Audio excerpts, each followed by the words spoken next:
Hello dear student, स्वागत करते हैं अपने चैनल बीएल क्लासेस में आप सभी को। मैं सुधीर सर आज आपको बताएंगे विद्युत धारा का चुंबकीय प्रभाव का सबसे महत्वपूर्ण क्वेश्चन जो एग्जाम में बराबर अक्सर पूछे जाते हैं। वो क्वेश्चन पर आज डिस्कस करेंगे, बताएंगे।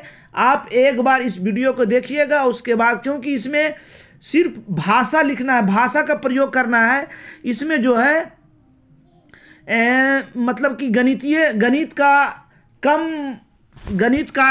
जो गणितीय विधि से निकाला जाता है, बताया जाता है, वो इसमें नहीं यूज होता है। चलिए, पहला क्वेश्चन आपके स्क्रीन पर दिख रहा होगा कि मैक्सवेल का दक्षिण हस्त का नियम क्या है। मैक्सवेल का दक्षिण हस्त का नियम क्या है, यही क्वेश्चन कह रहा है।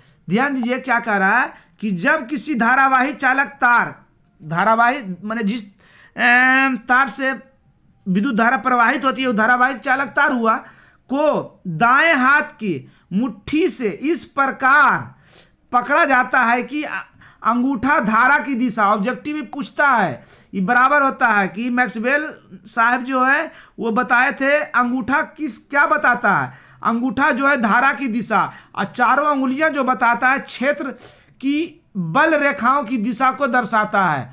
क्या दर्शाता है बाबू? चारों अंगुलियां क्या दर्शाता है? चुंबकीय क्षेत्र की बल रेखाओं की दिशा को दर्शाता है, जैसे कि आपको ये बता दिए हम। समझ गए? चलिए अगला क्वेश्चन स्क्रीन पर है, परिनालिका क्या है। परिनालिका बहुत इंपॉर्टेंट क्वेश्चन है, बहुत बराबर पूछता है।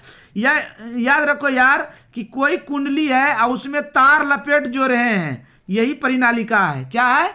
परिनालिका है, याद रखिएगा बस। परिनालिका एक ऐसी अवस्था है जिसमें कांच की नली पर ब्रश किए हुए, अब कांच की नली पर ब्रश कर देंगे तब ने उसका जो है अशुद्ध जो कार्बन लग जाता है वो छूट जाएगा। ब्रश किए हुए तांबे तार की कुंडली लपटी होती है, उसे परिनालिका कहते हैं। जब ब्रश किए हुए तांबे तार को सेल से जोड़ा जाता है तो परिनालिका के अंदर चुंबकीय क्षेत्र उत्पन्न होता है, चुंबकीय क्षेत्र उत्पन्न होती है, जिसे धारावाही परिनालिका कहते हैं। जैसे कि ये चित्र में दिया गया है ना, ये तार देख रहे हैं, ये कुंडली है, ये तार जो है इसमें इस प्रकार से लपटा हुआ, यही परिनालिका है। इसका एक और धन ध्रुव से और दूसरा सिरा जो है ऋण ध्रुव से बैटरी से जोड़ देते हैं। इसमें क्या क्या लगता है, तो कांच के नली जिससे ये बना हुआ है, ये कांच के नली है, इसमें जो तार लपटा हुआ है ये तांबे की तार है, ब्रश किया हुआ तांबे की तार। ये जो कुंडली है, जो नली है, ये शीशा का है ना, जो विद्युत रोधी होता है। अगला क्वेश्चन क्या कह रहा है, विद्युत चुंबक क्या है ना, विद्युत चुंबक क्या है। तो विद्युत चुंबक, जब धारावाही परिनालिका के अक्ष पर नरम लोहा का छड़ रखा जाता है तो वह चुंबक बन जाता है। क्या है? किसी चीज को अपनी ओर आकर्षित कर लेता है, चुंबक बन जाता है। इस प्रकार बने चुंबक को विद्युतीय चुंबक कहते हैं ना, विद्युत चुंबक कहते हैं। क्या बोले? जब परिनालिका के अक्ष पर नरम लोहा, देखिए परिनालिका ये है, ये परिनालिका है, इसमें क्या है? नरम लोहा रखा हुआ है। क्या है? नरम लोहा। तो ये क्या हो जाता है? इसमें चुंबक बन जाता है, चुंबक बन जाता है, जो किसी भी चुंबकीय किसी भी लोहे की वस्तु को अपनी ओर आकर्षित कर लेती है ना। चलिए आगे, यहां से ऑब्जेक्टिव पूछता है, इसलिए नोट हम इसमें लिख दिए हैं।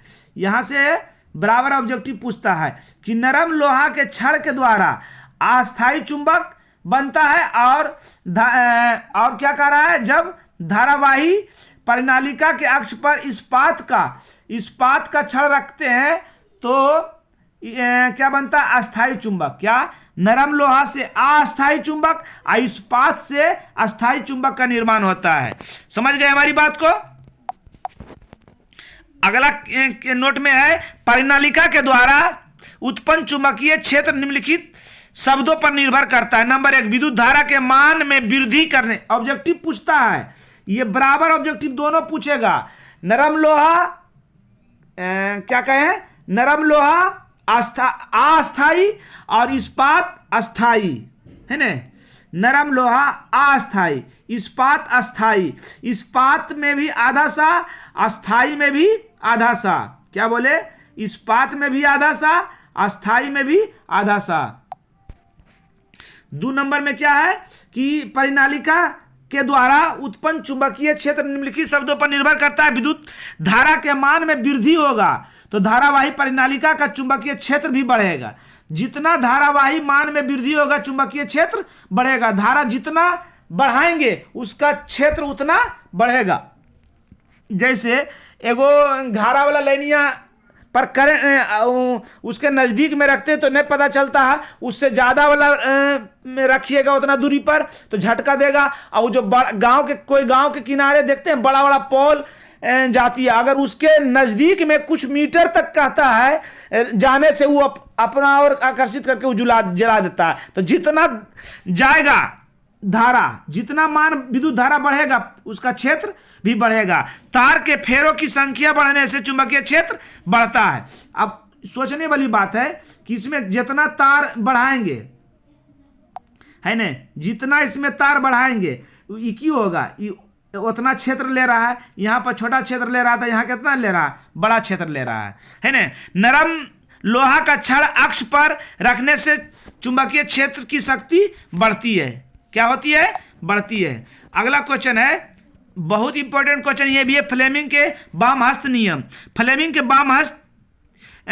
के चुंबकीय का चुंबक का प्रभाव धारावाही चालक तार पर इस प्रकार व्यक्त किया जाता है कि बाएं हाथ के, कहा कि फ्लेमिंग के वामहस्त नियम, तो बाएं हाथ की 3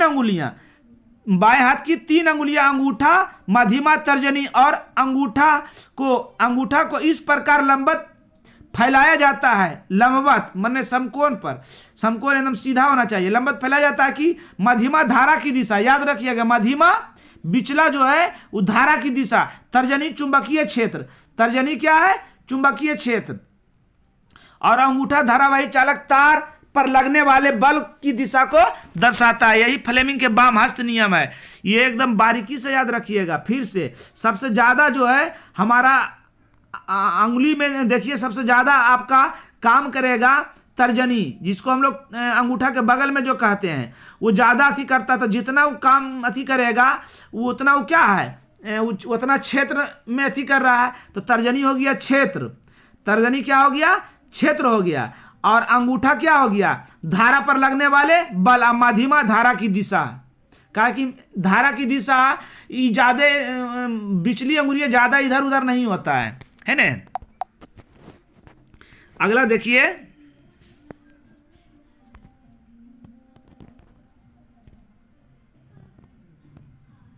अगला क्या है, अगला क्वेश्चन है विद्युत मोटर क्या है, इसके कार्य और बनावट का वर्णन करें।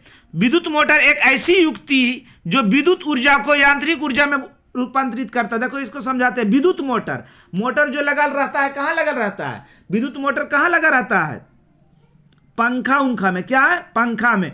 तब पंखा में जैसी लाइन देते हैं तो विद्युत जाता है उसको, तो क्या करता है, यांत्रिक माने घुराता है। क्या करता है, घुराता है। तो विद्युत मोटर विद्युत ऊर्जा को यांत्रिक ऊर्जा, यांत्रिक माने घुराता है, बदल देता है, उसे विद्युत मोटर कहते हैं। विद्युत मोटर का निर्माण 1821 ईस्वी में ब्रिटेन के माइकल फैराडे ने किया था, है ना। अब इसका बनावट देख लीजिए, है ना। एक लोहा के आवरण माने खोल में 2 शक्तिशाली नाल चुंबक लिया जाता है। चित्र बताएंगे आपको इसमें, इसके बाद है लिया जाता है, जिसका ध्रुव एक दूसरे के विपरीत होता है, दूसरे के विपरीत होता है। इसके बीच आर्मेचर माने क्या कहता है, तांबे का तार लपटा हुआ, उसको बांधा हुआ। जैसे पंखा देखिए खोलिएगा मोटर में ने तो तार बिंधा हुआ रहता है, बिंधना, तार बिंधा हुआ, जो उसी को आर्मेचर कहते हैं। आर्मेचर रखा जाता है। आर्मेचर के अग्रभाग में पीतल का वलय होता है। क्या बोले, आर्मेचर जो है उसके अग्रभाग में क्या होता है, पीतल का वलय होता है ना। आगे देखिए, अब देखिए यही है ना। देखिए समझा देते पहले चित्र। यही हुआ हमारा, क्या कहें, शक्तिशाली नाल 2 है ना। देखिए दोनों का क्या है, दोनों इधर साउथ तो इधर नॉर्थ, इधर नॉर्थ तो इधर साउथ, उल्टा है कि नहीं, है ना। बताए थे अभी कि उल्टा रहता है। बोले थे ना कि एक दूसरे से ये क्या रहता है, उल्टा रहता है ना, उल्टा रहता है, ध्रुव दोनों का ध्रुव उल्टा रहता है। देखिए बिंधा हुआ है ना, बिंधा हुआ, इसी को हम लोग क्या कहते हैं, आर्मेचर। क्या कहते हैं, आर्मेचर। समझ गए हमारी बात को। चलिए देखिए यार क्या क्या हाँ इस बता ही देते हैं इसको।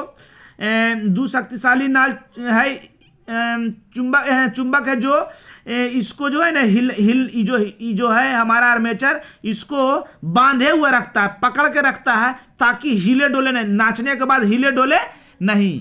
समझ गए। उसके बाद कार्बन का बलय, ये हो गया कार्बन का बलय है ना। इसके अग्रभाग में जो है, ये अग्रभाग में ये पीतल का बलय है, बलय मैंने ये बलय हुआ है ना।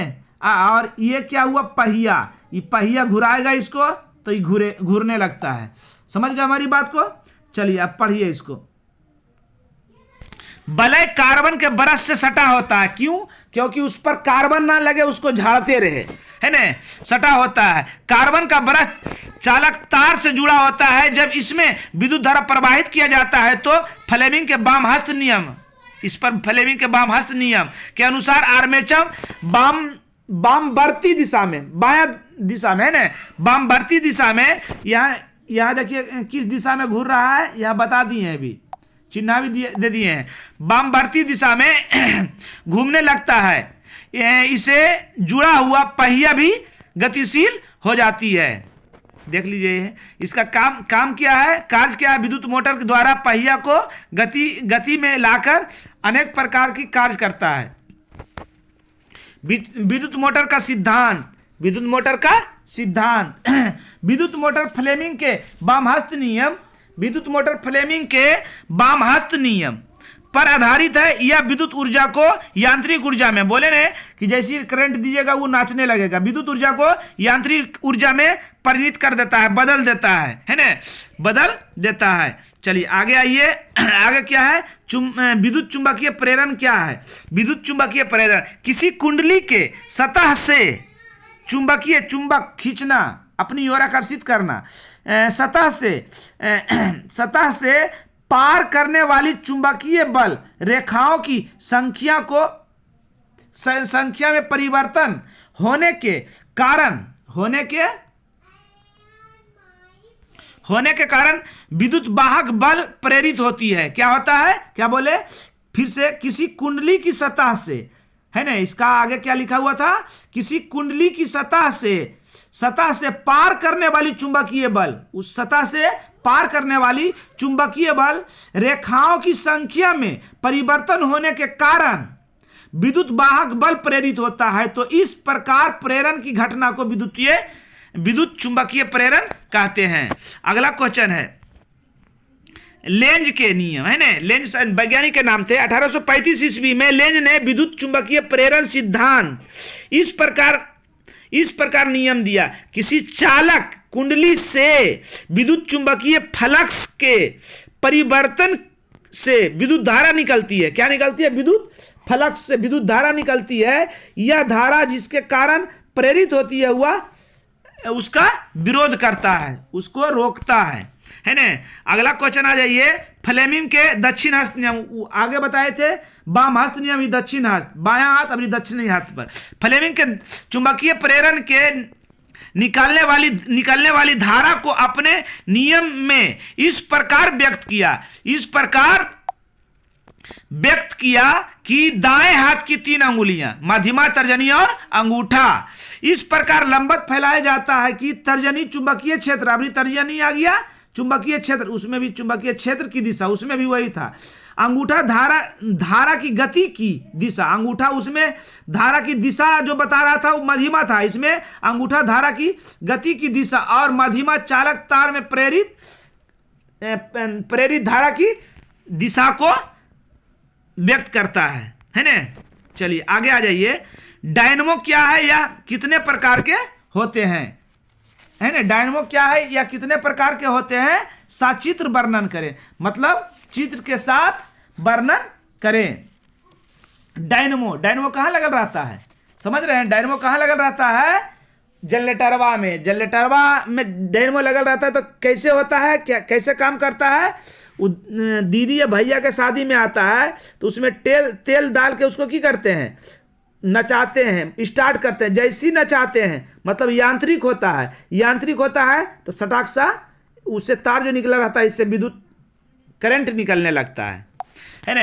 डायनमो एक ऐसी युक्ति है जो यांत्रिक, पहले घुराते हैं, स्टार्ट करते हैं तो घुराते हैं ना बाबू, यांत्रिक ऊर्जा को विद्युत ऊर्जा में परिणत कर देता है, उसे डायनमो कहते हैं। सिद्धांत, डायनमो विद्युत चुंबकीय प्रेरण के सिद्धांत पर कार्य करता है। कभी पूछता है ऑब्जेक्टिव में, डायनमो किस सिद्धांत पर कार्य करता है, विद्युत चुंबकीय प्रेरण के सिद्धांत पर काम करता है। इसमें कुंडली पर विद्युत वाहक बल प्रेरित होती है। डायनमो दो प्रकार के होते हैं, प्रत्यावर्ती धारा डायनमो और दिष्ट धारा डायनमो, दो प्रकार के होता है ना। प्रत्यावर्ती धारा डायनमो देख लीजिए, वैसा डायनमो जिसमें दोनों एक ही हल्का फर्क अंतर है, देखिएगा बताएंगे। वैसा डायनमो जिसमें आर्मेचर के अग्रभाग में पीतल का दो बलय होता है, पीतल का आगे दो बलय होता है और इसमें प्रत्यावर्ती धारा निकलती है, इसे प्रत्यावर्ती धारा डायनमो कहते हैं। बनावट देखिए, बनावट में जो उसमें लगा हुआ, चित्र को ध्यान से देख लीजिए, क्या क्या लगा हुआ उसके बारे में लिख देना है। प्रत्यावर्ती धारा डायनमो बनाने के लिए लोहा का आवरण, लोहा का खोल लिया जाता है। इसमें दो शक्तिशाली नाल चुंबक को इस प्रकार व्यवस्थित किया जाता है कि उसका ध्रुव एक दूसरे के विपरीत होता है। इस चुंबक के बीच नरम लोहा के छड़ रखा जाता है जिसमें के ऊपर ब्रश किया हुआ होता है। तांबे तार कुंडली लपटी होती है जिसे आर्मेचर कहते हैं। कोई तार जब लपेट रहा, बिंद रहा, उसी को आर्मेचर हम बता ही दिए थे। आर्मेचर के अग्रभाग में पीतल का दो बलय होता है। इस बलय से कार्बन का ब्रश सटा होता है। ब्रश से चालक तार से बल्ब जुड़ा होता है। आर्मेचर से मोटर की पहिया जुड़ी होती है। जब पहिया द्वारा आर्मेचर घुमाया जाता है तो स्थिति ऊर्जा और गतिज ऊर्जा को मिलने से, पहले रुका हुआ है और गति करते हैं, दोनों मिलने से यांत्रिक ऊर्जा का निर्माण होता है। यांत्रिक ऊर्जा का निर्माण कैसे होता है, स्थितिज और गतिज। यह यांत्रिक ऊर्जा विद्युत वाहक बल के रूप में फ्लेमिंग के दक्षिण हस्त नियम और लेंज के नियम के अनुसार कुंडली के बाहर प्रेरित होती है। क्या होता है, बाहर प्रेरित होती है, बाहर निकलती है। इस प्रेरण के फलस्वरूप विद्युत ऊर्जा का निर्माण होता है और बल्ब जलने लगता है, जिसे के फलस्वरूप प्रत्यावर्ती धारा डायनमो का निर्माण होता है। ये चित्र देख लीजिए, बस चित्र समझिए। ये हुआ आपका लोहा का आवरण, इसमें दो शक्तिशाली नाल है व्यवस्थित का, ताकि कुंडलिया को हिले और डोलने के लिए ना दे। ये आर्मेचर हुआ है, आगे दो बले लगा हुआ है ना, इसके साथ क्या है, बल्ब जुड़ा हुआ है। ये मोटर का पहिया है, जैसी घूरता है, देखिए ये दक्षिण घूरता है, याद रखना। वो अब विद्युत मोटर था बायां घूर रहा था, ये दक्षिण घूर रहा है। जैसे ही घूरता है इसको घुराने लगता है, इसका प्रेरित विद्युत धारा जो है बाहर प्रेरित होता है, बाहर निकलता है। इससे बाहर निकलता है तो बल्ब की होता है, जलने लगता है। क्या लोहा का आवरण, एक दो में दो शक्तिशाली नाल चुंबक जिसका ध्रुव विपरीत होता है एक दूसरे से। बीच में कुंडली रहता है जिसमें तांबा का तार लपटा हुआ रहता है, जिसको हम लोग आर्मेचर कहते हैं। आर्मेचर के आगे जो है दो पीतल का बलय होता है, उसके साथ एक ध्रुव पहिया जुड़ा होता है। बलैया के अंतर रहता है कार्बन का ब्रश यहाँ पर सटा हुआ, ताकि कार्बन इसमें ना लगे। अब जैसे ही घुराते हैं तो इसका ई भी घूरता है, आई घूरता है, तो इस धारा जो है आगे बाहर प्रेरित होता है। जैसे ही बाहर प्रेरित होता है बल्ब जलने लगता है। समझ गए? खाली क्या इसमें ही ध्यान दे दीजिएगा। अब दिष्ट धारा डायनमो, वैसा डायनमो जिसमें आर्मेचर के अग्रभाग में पीतल का दो अर्ध बलय, इसमें क्या था, बलय, इसमें क्या था, प्रत्यावर्ती धारा में बलय, इसमें अर्ध बलय होता है, जिसे दिष्ट धारा उत्पन्न होती है, उसे दिष्ट धारा कहते, डायनमो कहते हैं। बनावट वही है, एक लोहा के आवरण में दो शक्तिशाली नाल चुंबक का, इसके बीच में आर्मेचर रखा है। आर्मेचर के अग्रभाग में अग्रभाग में दो पीतल का अर्ध बले होता है, अर्ध माने आधा। इसमें कार्बन का ब्रश सटा होता है, एकदम सब कुछ सेम है, खाली उसमें दो बल है, इसमें अर्ध दो बल है। घुमाया जाता है तो दिश धारा बाहर निकलती है। इस प्रकार दिश धारा डायनमो का निर्माण होता है। देख लीजिए आप, है ना। लोहा का आवरण, दो शक्तिशाली नाल चुंबक जिसका ध्रुव विपरीत है, आगे है आधा, देखिए ना आधा है ना, इधर से है और इधर से है ना, दूगो। चलिए आगे आइए, आगे अब बस इतना ही था जो आपके विद्युत चुंबकीय प्रेरण चैप्टर से। इससे ज़्यादा इम्पोर्टेंट क्वेश्चन नहीं पूछेगा, जो भी है यही पूछेगा। इससे ज़्यादा इम्पोर्टेंट क्वेश्चन है भी इसमें नहीं, है ना। जो महत्वपूर्ण क्वेश्चन था टोटल हम आपको बता दिए। आप एक बार बढ़िया से देख लीजिएगा तो आपको याद हो जाएगा। विद्युत धारा का चुंबकीय प्रभाव चैप्टर यही समाप्त हुआ। जय हिंद, जय भारत।